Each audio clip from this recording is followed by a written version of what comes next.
सो guys welcome back once again नई video में। Bike मैंने चला दी है 6000 किलोमीटर। तो मेरा क्या एक्सपीरियंस रहा इसके साथ अब तक,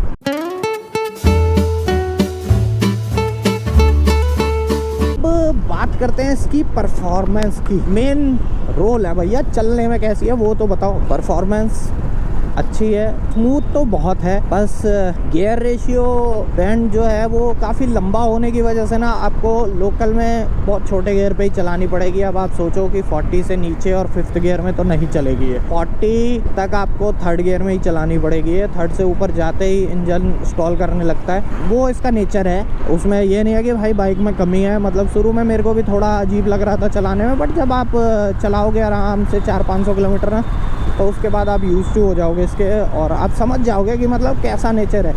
वो कोई भी मशीन लो, कोई भी बाइक लो, कुछ भी लो भाई, आप एक बार थोड़ा यूज़ टू होने में टाइम लगता है। गियर रेशियो थोड़ा अलग है और बाइकों से, इसका मतलब इस सेगमेंट की बाइकों से थोड़ा सा अलग है। वो इसलिए अलग बनाया है कि भाई क्रूज़ करने के लिए बनी है ये बाइक। ये हाई परफॉर्मेंस बाइक नहीं है। और ये होंडा का मेरे को बहुत अच्छा मूव है इसमें, मेरे को लग रहा है। लोगों को समझने में थोड़ा टाइम लगेगा। अब लोग ना इसकी कमियों में उसको गिन रहे हैं, तो भाई नेगेटिव नहीं है वो, इसका नेगेटिव नहीं बोल सकते, वो इसका नेचर ही ऐसा है। लोकल में अगर आप चला रहे हो तो 3rd गियर तक ही आपको चलाना है। बट उसका फ़ायदा ये होता है ना कि लॉन्ग बैंड होने की वजह से ना आपको फ्लेक्सिबिलिटी इतनी मिलती है कि आप 3rd गियर में इसको 60 भी पहुंचा सकते हो। 70 तक आराम से जाती है 3rd गियर में ही, और 30 पे भी चलती है 3rd गियर में ही। तो आपको बार बार गियर नहीं चेंज करने पड़ते लोकल में। एक बार 3rd गियर लगाओ, मैं तो ऐसे ही चलाता हूँ भाई।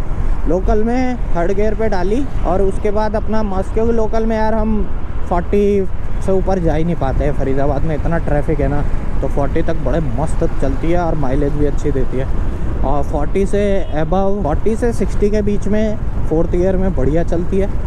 और 60 से ऊपर आपका 5th गियर लगता है। अगर 60 से पहले आपने 5th गियर लगाया तो फिर इंजन स्टॉल मारने लगेगा। तो 5th गियर अपना 50 से ऊपर ही लगाना, 60 से, सॉरी 5th गियर जो है वो 60 से ऊपर ही चलता है बढ़िया।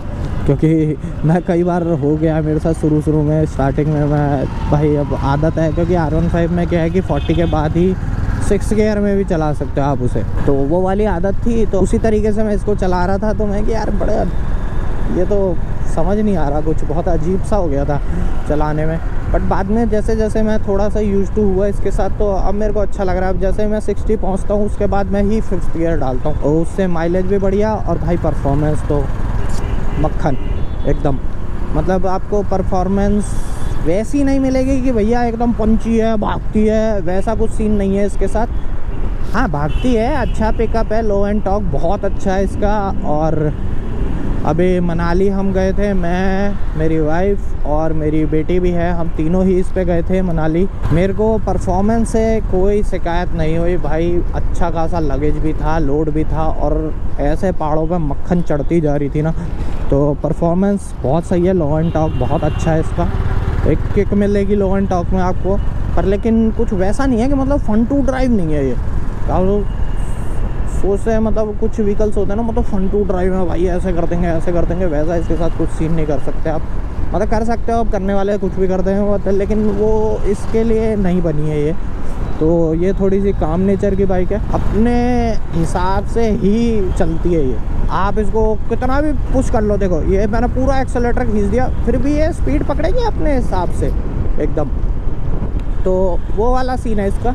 बट जब आप लॉन्ग राइड करते हो और आपकी डेली, या मैं कहूँगा अगर डेली रनिंग भी आपकी हाईवेज़ पे है, 50-60 किलोमीटर है, जैसे अभी मेरा ऑफिस जाना ना अराउंड 100 किलोमीटर पड़ता है, तो मैं इसको लेके जाता हूँ ऑफिस। तो भाई मज़ा तो आता है, आराम से अपना धीरे धीरे म्यूज़िक बज रहा हो और खाली सड़क हो। 80 से 100 के बीच में जो क्रूज़ करने में जो मज़ा आता है इसमें, बहुत बढ़िया परफॉर्मेंस। अगर आपको इस तरीके की बाइक चाहिए कि भैया काम नेचर चाहिए, लॉन्ग राइड करनी है, और मतलब ऐसा हो कि मतलब मुझे डराए ना वो चलाने में, खुद को डर ना लगे चलाने में, क्योंकि कुछ मशीन्स ऐसी हैं जो आपको ही डरा देंगी। तो उतना पंची नेचर नहीं है इसका, आराम से चलती है, बढ़िया चलती है। मतलब ऐसा लगता है ना कि जम के चलती है सड़क पे, चिपक के एकदम बढ़िया सड़क से। तो आपको मज़ा आने वाला है मतलब चलाने में। अगर आपको इस तरीके की राइड चाहिए तो आप जा सकते हो इसके साथ। अभी परफॉर्मेंस का हो गया, अभी बात करते हैं कंफर्ट का। कंफर्ट इसका मुझे थोड़ा सा इनिशियली थोड़ा सीट का क्वेश्चन हार्ड लगा था, मतलब जो राइडर वाली सीट है उसका क्वेश्चन थोड़ा हार्ड था। कंफर्ट में मैंने सिर्फ इसमें 2 काम करे। एक तो मैंने इसमें बैक रेस्ट लगवाया, क्योंकि मैं ज़्यादातर वाइफ के साथ ही इसको चलाता हूँ, तो उसी के लिए लिया। मतलब मैंने कि भैया पीछे बैठे आराम से बैठे एकदम, तो मुझे कंफर्ट देखना था, तो उसके लिए मैंने बैक रेस्ट एक लगवाया। और होंडा का जेन्युइन बैक रेस्ट ही है। वीडियो मैंने बना रखी है कि क्या क्या मैंने एसेसरीज अब तक इसमें लगवाई हैं, तो आप एक बार जाके चेक कर लो, आपको अच्छा आइडिया मिल जाएगा क्या क्या है, कितने की है, कैसे लगी है और कैसा रिस्पॉन्स है। तो डिटेल वीडियो मैंने बना रखी है ऑलरेडी, वो आप एक बार चेकआउट कर लो जाके।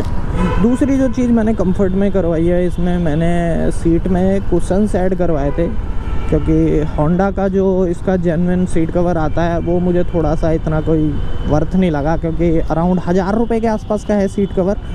जहाँ महंगा नहीं बोल सकते उसको, बट लेकिन 1000 रुपये का नहीं लगता वो देखने में ना, कि उतनी कॉस्टिंग उस पर। मैं बोलूँगा ना कि आप आफ्टर मार्केट जाओ और किसी अच्छे सीट वाले से इसमें बढ़िया कुशन सेट करवाओ।